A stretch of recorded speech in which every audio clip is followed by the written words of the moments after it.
Hello and welcome to the Sistering Podcast with Audra and Rhonda. I am Audra and this is my mom, Rhonda. Hello, and welcome. Yes, it's good to be back. It's been a fun couple of weeks, huh? Yes, it has. You've been Very extremely busy. Very busy. It's been crazy, but it's been good. You turned 30 and life has just changed. Whew. Life has changed. Life has been a lot of things, a lot of moving pieces, but it's been good. It's been a blessing. Yeah. So what are we talking about today, Audra?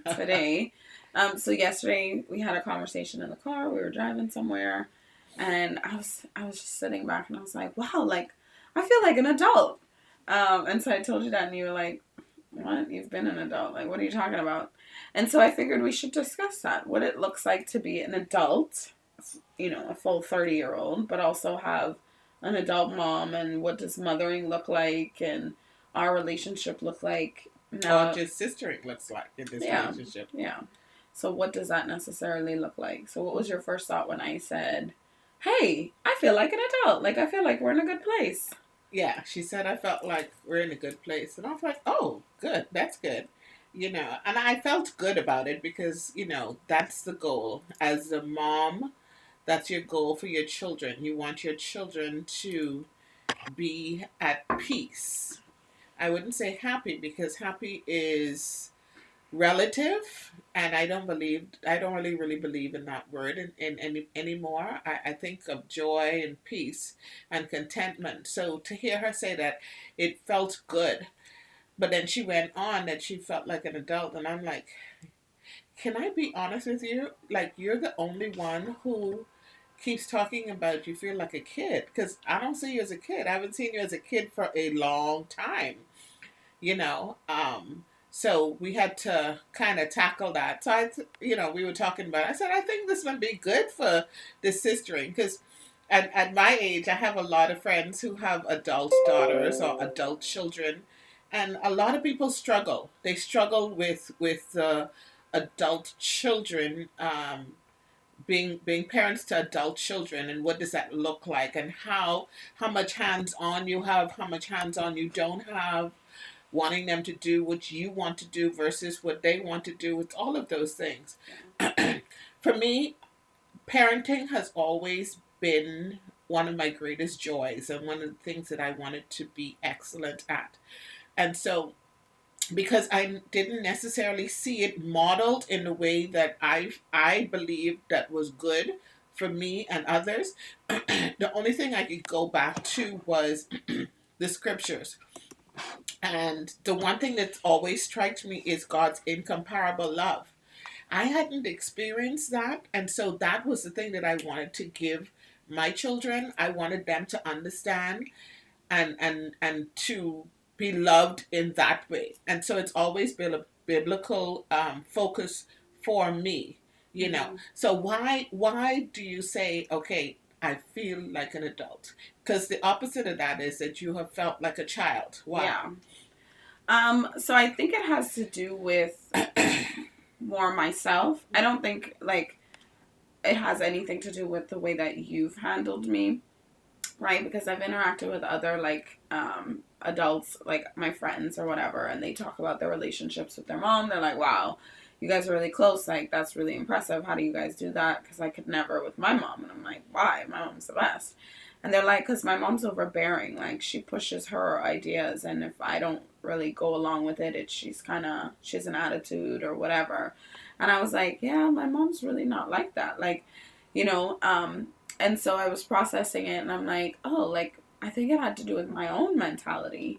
I feel like I made a lot of dumb decisions when I was in my, like, I'm a grown-up phase. And I was like, I'm finally an adult. I can do whatever I want to do. And I didn't necessarily process that my decisions had consequences for the people around me as well as me. And I just wasn't processing all the way, and so I was like, I can make my own decisions. This is good. And then I look back and I was like, I did not make great decisions. And so I didn't trust my decision-making abilities. And so because I trusted you and I knew that you had my best interest at heart and that you loved Jesus and all that, I kept asking you, like, what do you think I should do? What do you think I should do? Tell me what I should do. Tell me what I should do. And you'd be like, I don't know, you tell me. And I'm like, oh, tell me what to do. I don't trust my own mind. Like, I don't trust myself. And on the flip side of it, I'm like, okay, I want you to trust yourself. I know you're going to mess up, but we're still going to be here. We're Yeah. going to be your support system no matter what. I mean, until Christ takes us. I mean, He is our support system and we mess up. And so I would like, yes, you're going to make some mistakes, but Yeah, you know. and I didn't want to make mistakes, and I didn't like the fact that I make mistakes. I hate making mistakes. That's one of my biggest things. Like, when I make a mistake, I beat myself up aggressively for it. Everybody else has forgiven me, God's forgiven me, but I haven't forgiven myself. And so I felt like for a long time I was operating in this mentality where I couldn't trust my mind, I couldn't trust my judgment, I couldn't trust myself. And so I kept asking, and you wouldn't tell me. And then I was upset with you, and I was like, well, why are you even here if you're not going to help me? And it was just this weird dynamic. And I think for me now, like, it's in my own brain. Like, I sat back and I realized, like, wow, I haven't really asked your advice on something in a long time. Like, I go out and buy clothes and I don't ask you. I've bought shoes and I don't ask you what you think. I've sent lots of emails and I haven't said, hey, did I can you just read this real quick, make sure it's I told them off. Can you just let them know? Can you just make sure, you know? And I was like, oh, I told them off real nice. Didn't your boss say something about that? Yes, she was like, okay, you doing nice, nasty real well. And I was like, yes, I am. I'm learning, okay? And I formulated that email myself. But see, the thing with it is that as the mom of an adult child, I see myself in a mentoring role, right? Not a parenting role per se. Yeah. So asking those questions on, hey, does this email work or not? I believe that was okay. And once you have it, you have it. So you have it now. You know, so I don't think there was anything wrong, even though you said you saw yourself as a child, right? So my thing is, if we have help and support, why not use it? Yeah. Why not use it? Yeah. You know? And I think the key thing, though, is like, a lot of people will offer help and support, but then are not nice when you don't follow what they want. For example, well, I'm looking after your children, so I should be allowed to do whatever I think is right. And I should be able to do this or that or whatever. And that's not okay, right? So for us, it's never been that. Like, I'm very strict on bedtime. Like, bedtime is a huge thing for me. Like, my kids go to bed at 6:30. Like, that's a thing. Because I need my time to decompress, and they need rest. Children need 6 hours. And so if we're waking up at 12 hours. And if we're waking up at 6:30 in the morning, then they need to go to bed early. Other moms might be like, well, they're with grandma, so we can hang out, and we can stay up late. Whereas that's not how you or daddy have handled it. It's very much like, hey, what has your mother said about it? Well, we're gonna follow what mommy said. Well, it's about respecting the other person, right? I don't have a control issue. I have to control my own life. I don't want to control yours too. I think somebody said to me one time, oh, my husband wouldn't want his parents to be in close proximity to us like that, or live in the home or whatever. Yeah. And I don't know. I've seen other cultures who have the multi-generational families in the home. And I see the benefit of children learning. Because I see the other side of it where everybody is all across the world in different places and they have no support. They don't have anybody. And I believe that they lose out personally. Yeah. Even though I may not have had the best family dynamic, we had multi-generational things. We spent so much time with my great grandmother, and yes, she was older, but the things that she brought into my life specifically are invaluable to me now. Right. And I think in a lot of ways I model my life about things that she has done. I remember summers going to my aunts. They were my aunts, with my father's cousins, but they were older, so they were aunts. And we would go to the islands and we would spend the summer with them. If you don't have that type of support system, then I believe your children and you lack, because when does somebody get a reprieve? Yeah. Do you know what I mean? Yeah. And we bring different things to the table. Yeah. But again, it's about mutually respecting each other. For sure. You're the parent. God didn't give these children to me. He gave them to you. And so it's you and their father's job to teach them and to train them. Right. And, you know, with your dynamic especially, it's like, okay, well, there needs to be just a little bit more support too. Yeah. You know, so Yeah. I'm a proponent, if you didn't understand, I'm a proponent for multi-generational Yeah. living. I mean, I think it's great. For me, it's one of those things where, as a single mom of 2 small children, like, it is helpful having other humans in the house. Just because on the moments when I'm tired and stressed and don't have anything to give, you all can hear that and say, hey, we can step in, it's okay. And I trust what you're going to say and do, and so I can give over that moment or that space. And you're going to push down on what I've already said, which I trust. To be honest, like, once I find a husband and, like, I get married and all that, like, y'all can't live in my house with me, you know, because, like, you know what I'm saying? But I do want y'all very close. Yeah, and that's, you know, and so again, even within the multi-generational living, like, I think it would be cool to have, like, a lot of land and houses really close to on the land and all of that. So I know you still have when your own. we did live with you guys before, it was like that. We lived in a separate portion of the home. In other words, it was like a separate apartment type deal. Yeah.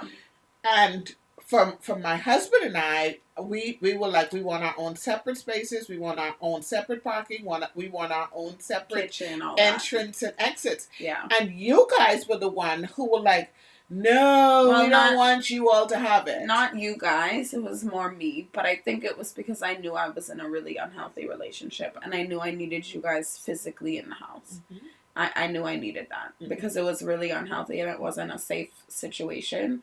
And so I knew that I needed eyes in the house. Mm-hmm. And so that's why I think I was pushing for that. I didn't realize it at that time, why I was fighting for it and why I really needed it. But I looking back, it's like, no, I needed y'all physically in the house to look at the things that I'm seeing. Mm-hmm. Because my eyes were so clouded, but I knew something wasn't right. Mm-hmm. You know? Whereas this next time around, like, I would hope that he is a good, godly man that I can feel safe with and trust. And so I won't need you all that close. You know what I mean? And I think there was a protection that you all brought that I needed at that time. You know and what I mean? I think that's important, right?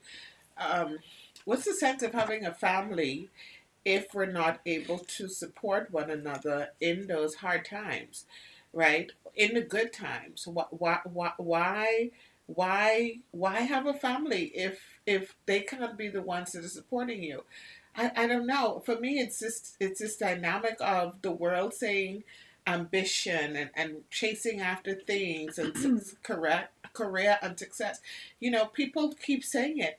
Nobody on their deathbed is saying, oh my God, I so enjoyed my accomplishment on my job and my career.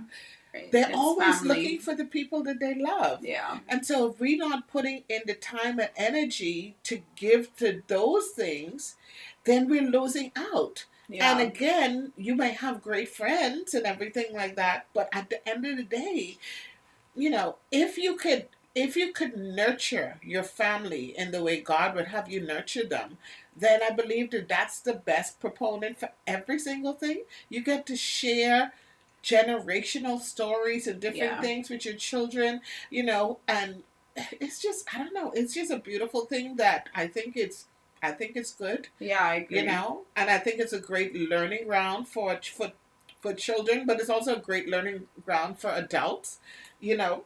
Yeah, for sure. Even as you moved after your divorce, and you said, I want you guys with me. Yeah. I need you guys with me. I said, okay, fine.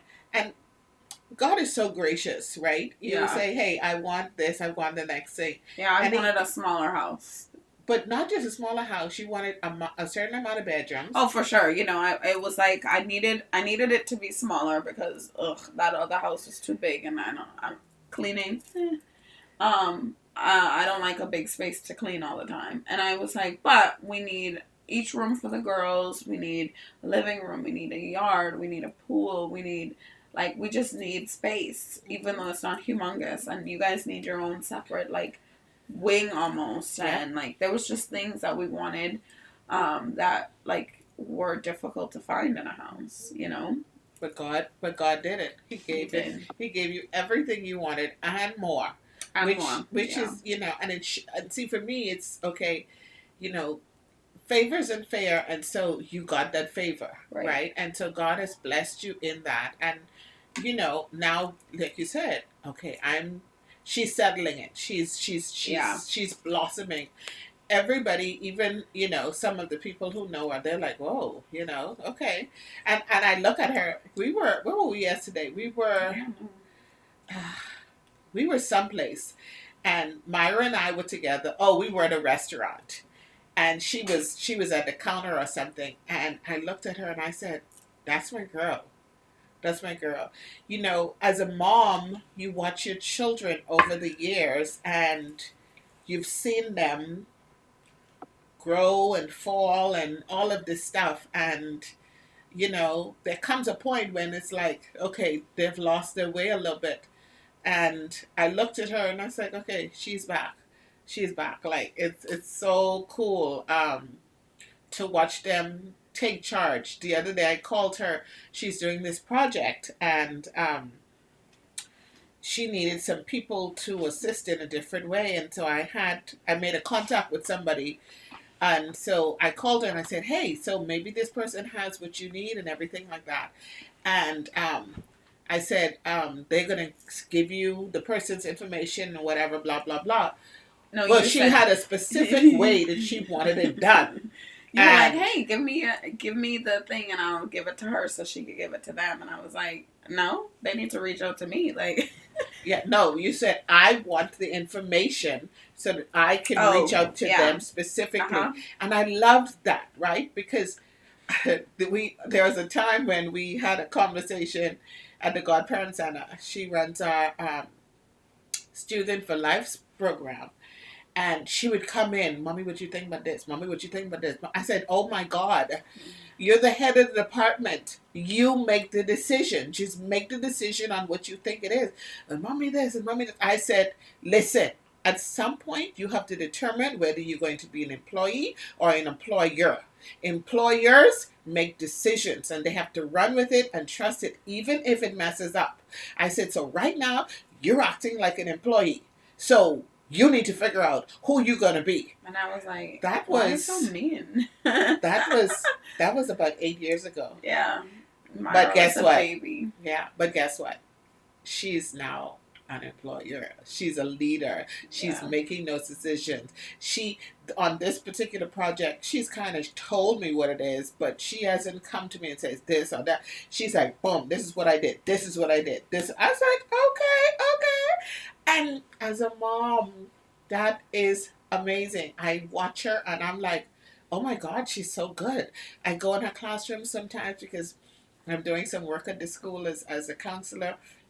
And I'll go in her classroom sometimes and I watch her and I was like, dang, she's good. Like, she is good. She's working in her gifting. She's doing so many things. On one side of her family line, she comes from a line of strong teachers. On my husband's side, there's a lot of educators on his side, and they're all very good. But you have to understand, their temperament is very, and so it's like, oh. And then on my side, we're more counselors and we're teachers too, but we're counselors, and then I bring in the biblical aspect that, we're the first for that part. And she brings all of it together beautifully. And it's like, dang, that's my girl. Okay, check her out. You know? So Yeah. it's that thing where I'm watching her, and and I always saw these things in her, and I think that's didn't. what she was saying. Yeah.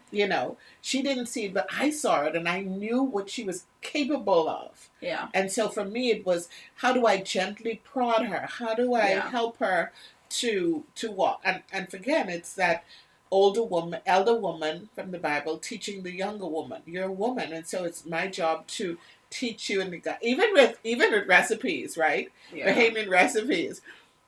I'll say I'm to her, chefing it up now. oh my gosh. And see, she's stubborn. And so when she was younger, oh yeah, she likes to stir. Oh my gosh, I love to stir. I like to just spin everything in the pot. But I didn't know you couldn't do that with pasta.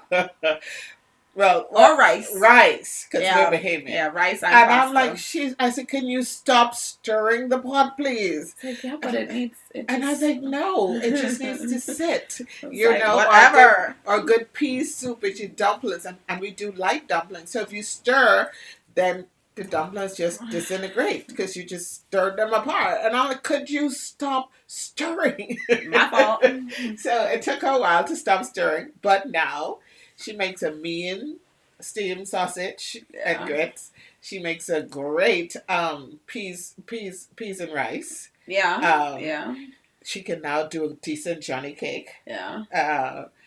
So she's getting. The other day, oh God, let me tell you about this. For my Bahamian people out there. So I was doing a boiled fish the other morning, about 3 Sundays back.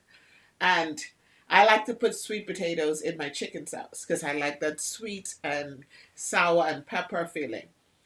So here she comes in the kitchen. She says, oh, you should put sweet pepper. I said, oh. Sweet potato. I said, no, ma'am. I said, what? It's the same, no? I'm like, you need to. But it feels the same. It's just like meat and with a broth and potato, right? And you put regular potatoes in the boiled fish, so why not sweet potatoes instead? And she looked at me like, you're a psycho. She looked at me like how I'm looking at her now. You're insane. And I was like, okay, my fault. I didn't. My bad. I was trying to help a little bit. Yeah. See, I will tell you this. I'm a traditionalist when it comes to food. I'm a very basic and boring is what she is. That's what she's saying. She's basic and boring. See, I'm not basic. Okay?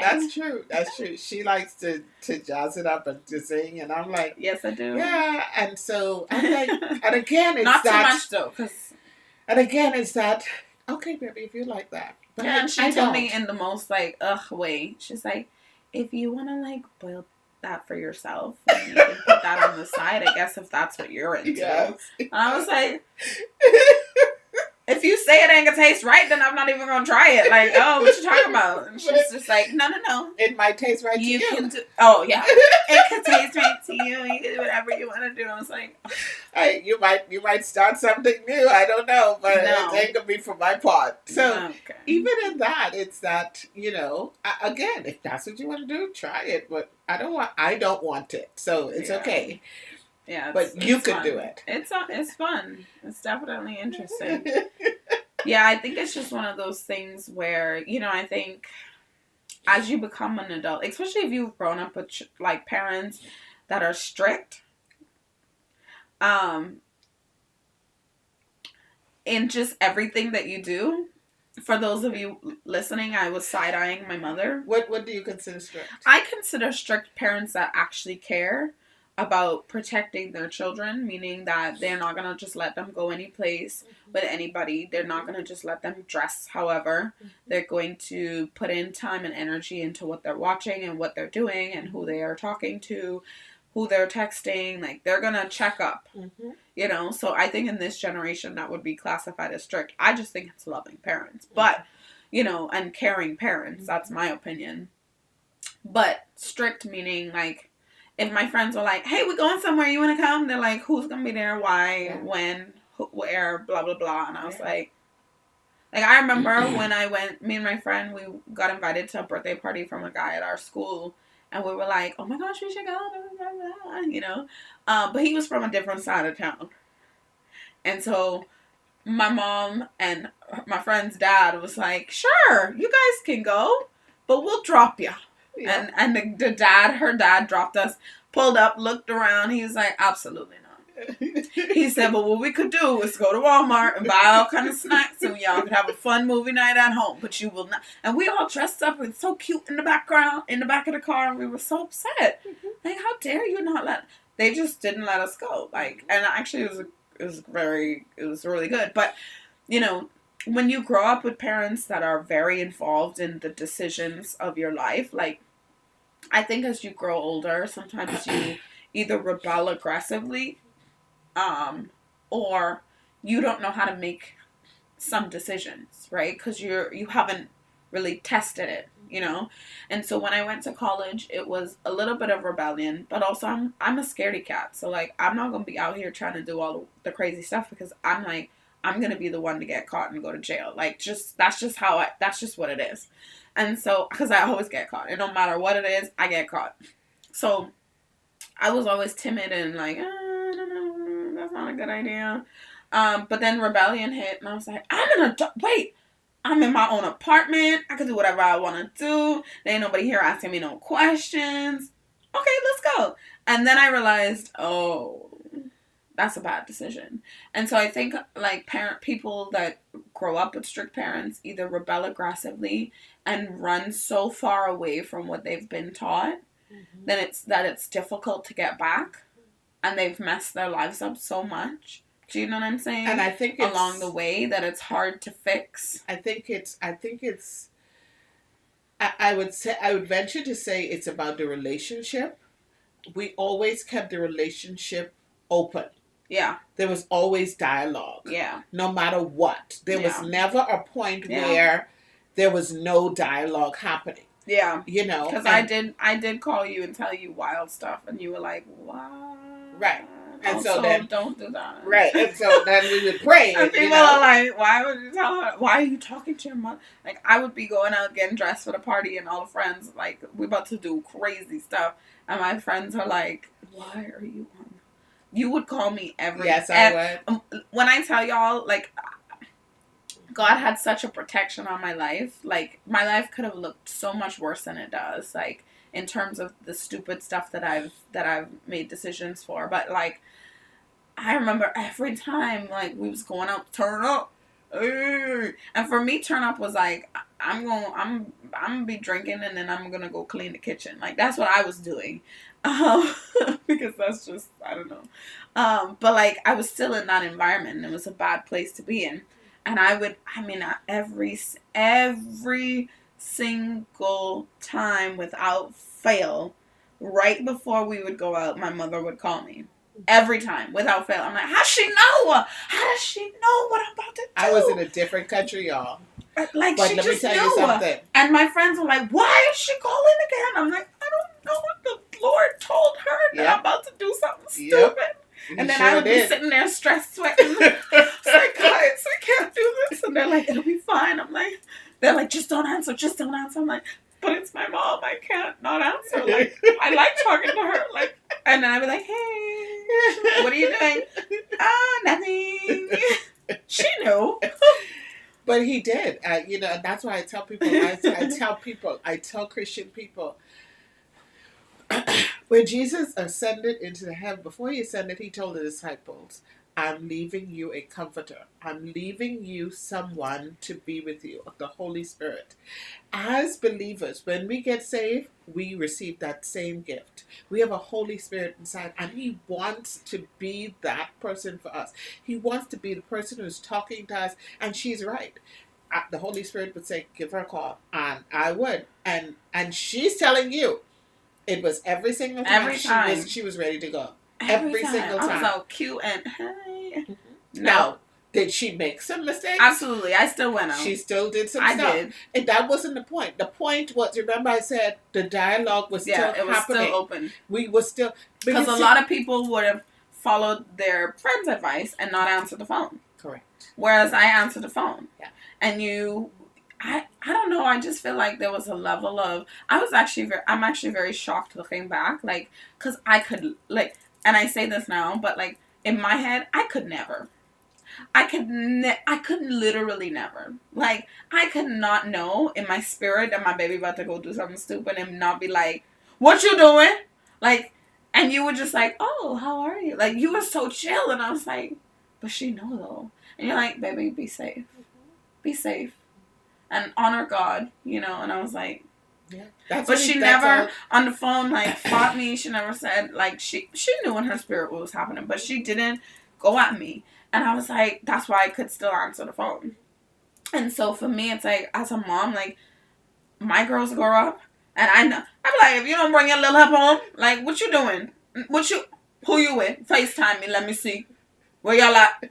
You know, like that's how I feel like But I'm trying, you know, I'm like, Lord, help me. You parent like that now. And I'm like, Jesus, can you take a chill pill? Like, you know, I could literally, I'd be like, baby, let me go with you. Let me make sure you're good. You know? Yeah. But the dialogue was always open. Yeah. So when things did go awry, you were my first call. Yeah. And that's it, right? I believe, remember I said that I believe in parenting the way Christ parents us. He's given us free will. And even in our free will, yeah, when we mess up, He's there. He provides the comfort, the defense. He provides the covering that we still need. And so that was the model that I chose. And so I knew she was going to mess up at some point. I don't get to control what her mess ups are. Do I want her to mess up? Nope. I did not want 90% of the stuff that she's been through. No, yeah. But I believe that God uses those things in our lives to get us to Him. For sure. And so He says, train them up in the way they should go, and when they're old, they'll not depart. Right. And I was thankful that as I look in the scriptures that I saw all of these people that God loved and used in miraculous ways. But at some point in life, they had some mess ups. Yeah. For sure. But there was redemption on the other side. For sure. And for me growing up, I don't believe I had that. I don't believe I had the opportunity for redemption in a lot of ways. There wasn't open pathways. There wasn't open discussions. There was so much condemnation and disappointment and feeling like a failure and feeling lost. And that was just never something that I wanted for her. So I took the model that Jesus did for me, knowing of the incomparable love that He had for me and the redemption that He'd already given to me. Yeah. As a human being, I wanted to impart that same type of thing to her, and so that's what I believe that has been the model for us up to this point. Yeah, I think it's been helpful because I think even in adulthood, as I've navigated adulthood, like I know that I can ask you questions. I know that I can have conversations with you guys, like about different things. Like I know that it's a non, we listen and we don't judge. Like you might respond and be like, "Woo. Oh Lord, oh Lord," but like, I'm like, "Mommy, prepare." Yeah, she does. Like, I need you to like, and you're like, "Okay, I'm ready." But like, I'm able to have conversation with you about actual stuff, like about things that I'm wrestling with in my faith and in my walk with the Lord, in my dating, in my like life, like my parenting, whatever. But I know I can come to you because in my darkest moments, you guys have been there. Mm-hmm. Like, there have been, I think, times where, as a parent, I couldn't imagine what I put y'all through, like, genuinely. And yeah, it was only, like, 1.5 years of time, but, like, a lot happened in that 1.5 years.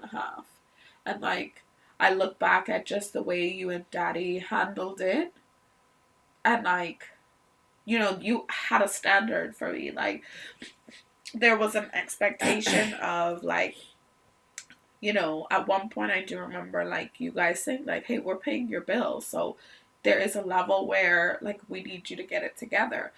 And I had to get it together. Because God says at some point, sometimes He gives them up to their own choices. And so that was one of those things, right? We're paying the bills for the apartment. This is not your apartment. You're not an adult yet because you're not paying your own bills. And so we pay the bills. you're going to act in this way, or else then you figure out how to pay your own bills. And again, it comes right back from the Bible. This is how he parents us. This is the way he modeled for us, and so that's what we did. And But even you in the know, same breath, right? yeah, And this is what I think is so unique, right? Because I've heard other parents say those things to their, 19, 20-year-old kids. But then on the flip side of it, like, you guys said that, but then on the flip side, like, I was in such a dark, like, y'all, I was so blinded and in such a dark space and so unaware of my surroundings that, like, my car shut off because I didn't put gas in it. And I thought I had filled in the gas tank. So, like, my car had been sitting there gasless. And I assumed, I was like, I thought I put gas, and my brain was just not alert. Like, I just wasn't myself. And I was so caught in where I was and what I was doing that, like, I was so blinded to even just that reality. And I couldn't even see how dirty the car was, you know what I mean? Like, because at that phase of my life, like, I was, I was actively involved in taking substances that numbed my feelings, and I would do that in the car, but I didn't even realize how dirty the car was. And so in one breath, my dad is and my mom is saying, like, you have to fix this. Like, you have to get it together. You have to do something different. Like, we cannot continue to pay to live like this. But then on the flip side, like, daddy's in the car, like, deep cleaning my car, And, like, I can't imagine what that felt like for him, So, like, there was love and grace, even in the standard holding. And so, like, I was like, whoa, like, whoa, okay, like, I have to change, There has to be, and I was operating in hurt, right? So it yeah, wasn't just like rebellion. I was actually devastated. Like, I was broken. Um, but they required something of me, but also gave a lot of grace. So when they said it, I was like, oh, okay, yeah. And I could hear it differently.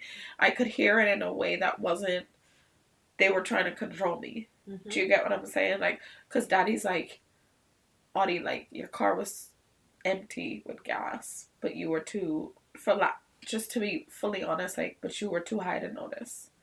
Like, like, your car was filthy with this stuff and you were too high to notice. Like, and he's like, I can't continue to pay to watch you kill yourself like this.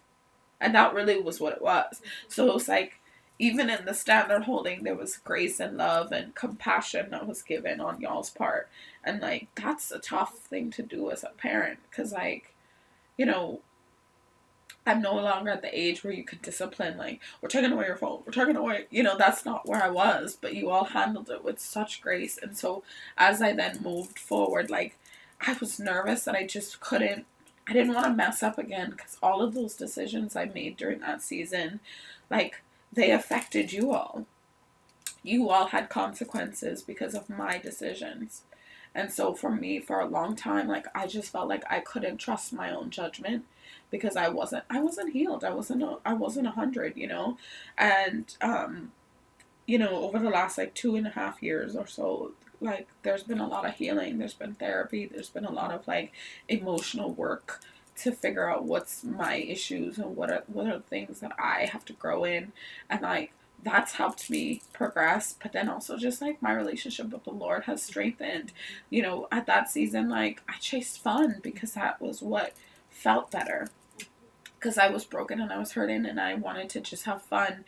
And, like, it really pulled me away from God, And so now it's like at 30, like, I'm fully healed. I'm fully happy. Like, God is working so miraculously in my life. And, like, there's this level where I was telling you, I'm like, I've, like, changed my definition of fun. Like, yeah. I've been able to, there's this clarity and beauty in my life. And so there's ability to have relationship well because I'm whole and healed. Yes. And I think a lot of people operate in relationships unwhole and unhealed.